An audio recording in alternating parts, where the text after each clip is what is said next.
unrelated segues, guys. You know, I think it's really fascinating the way living creatures have evolved to communicate with each other, like the way dolphins and bats use sonar. The bonobo ape communicates by having loud bouts of angry sex. Right. The Mark Fennell communicates via daytime television without the use of punctuation. But the rest of the human race communicates with movie trailers. Just out of curiosity, how many of you guys rock up early to go see a movie just so you can see the trailers? Yeah, now think of any other form of advertising that you actually gravitate towards, unless some of you are umbrella readers here.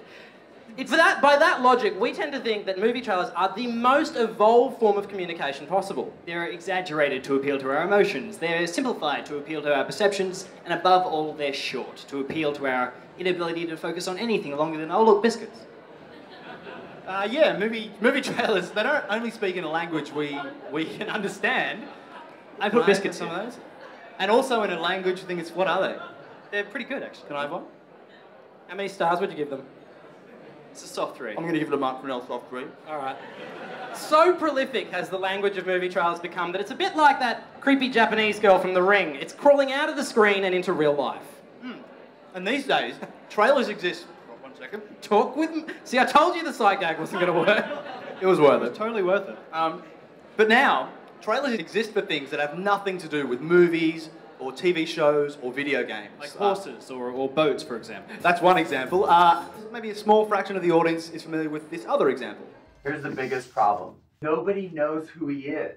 He's invisible. Joseph Kony's invisible. Here is how we're going to make him visible. We are going to make Joseph Kony a household name. If a senator or congressman notices 25 phone calls on any issue, it is noted. Suddenly, it becomes in the national interest of the United States government to respond to this problem. And that's just what we intend to do. Our goal is to change the conversation of our culture and get people to ask, who is Joseph Kony? We are not just studying human history, we are shaping it.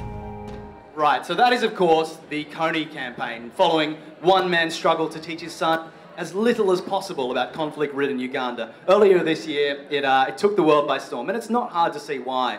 It's emotive, it's simplified, it's really, really dramatic. It's basically a trailer. It's a 20-minute trailer. Everything about the visual language. It's using montage, the dramatic music. It even has this amazing build towards the end to this giant climax in public, because we all know how invisible children are all about climaxing in public.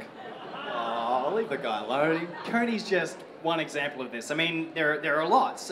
Just a couple of months later, this idea of trailering the real world was taken even further when a group of Syrian activists uploaded this video.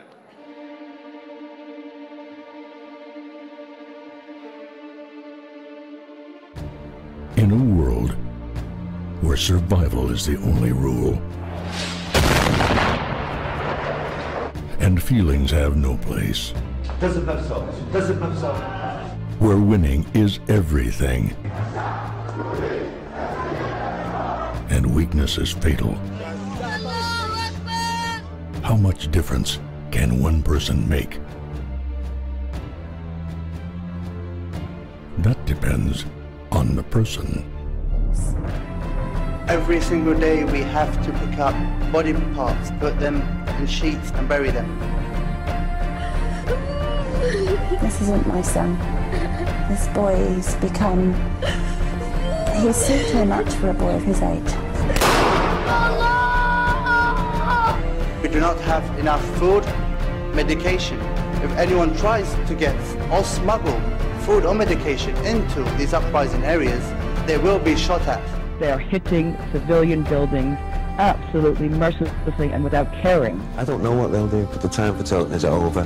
Somebody must act. Look, this is real life in trailer form. It runs the same length, it has the same title cards, it has the same voiceover from a guy with testicles so low they are confused with kneecaps. Regardless of whether or not it's good or bad, this is life unapologetically imitating art. It's in our news stories, it's in our music videos, even wedding proposals. And you know what? It works. Life is more exciting when it's condensed to 2.5 minutes and cut to a soundtrack by Sigur Rós. Yeah. It's just more effective that way. True. And look, just going back to Kony for a second, I mean, It was uploaded to YouTube, and you pretty much could have renamed YouTube Uganda Tube. It was watched 100... I know that was the worst joke ever. It was watched 100 million times. You can't argue with the fact that the language of trailers is incredibly, incredibly powerful. And it's no surprise now that we're seeing real-world products, not just news stories, but products being advertised with the language of movie trailers. But when you get to these like real-world products / fake trailers, things start to get a little bit confusing because there have been many, many examples where the people who are watching these things have no idea that they're fake, and more importantly, they have no idea what they're being sold if it is an ad. So, look, we're going to show you one of these fake trailers and try and guess what on earth they're trying to sell. It's a real Cinderella story. She comes out of nowhere, and it's like boom. Hit after hit, nomination after nomination. They got her under wraps. I can't get close to her. I want to put her in every home on the planet. What do you mean she's going to change TV forever? Well, find out. Are you at a loss for words, Josh? 3 successful movies in a row. Why don't we have anything on her? He knows she has a secret, and he'll stop at nothing to find out. Who is Scarlett? I mean the real Scarlett. Lots of intrigue, lots of rumors, lots of talk.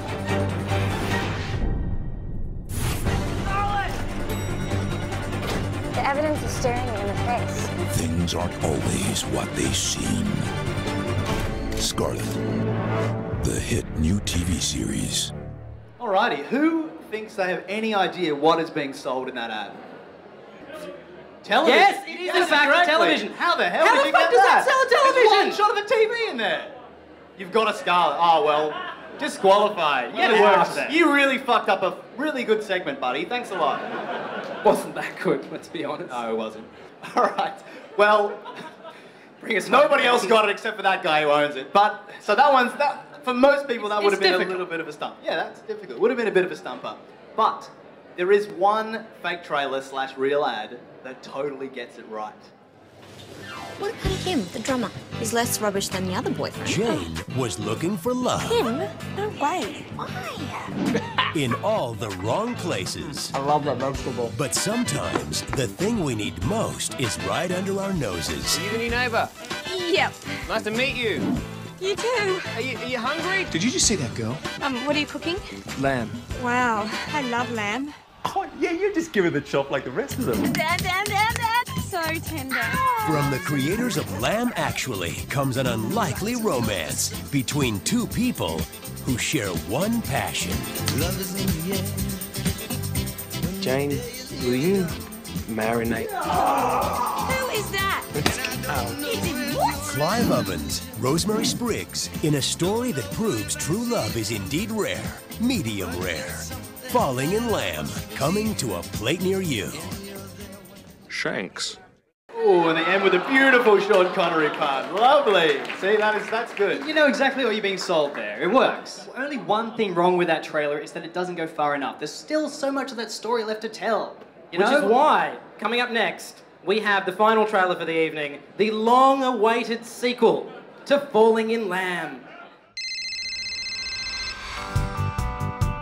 5 years ago, they fell in Lamb. Honey, I've got wonderful news.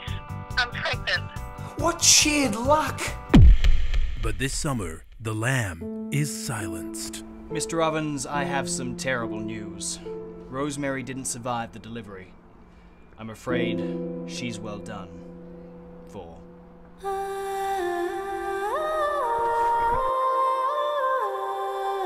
Don't you understand?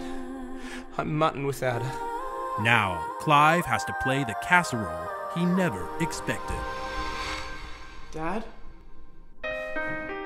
This seasoning, when the going gets tough. I guess I just have to face the awful truth that I'm not prime cut out to be a single dad. Sometimes you need to use a tenderizer. Junior! You can't just cut me out of your life. Don't try to act butch, Dad. I'll be butcher if that's what it takes. Starring Clive Ovens. It's not easy raising a child on your own! Christopher Lambert. There could be only 1 sheep. 2 sheep. 3 sheep. And introducing Sheepa LaBeef in the role of a lifetime. Frankly, Dad, I don't give a lamb. Falling in Lamb 2, Raging Wolf. Thank you. Thank you very much. Thank you very much. We're coming sooner, leaving faster. Goodbye. Thank you. Hey.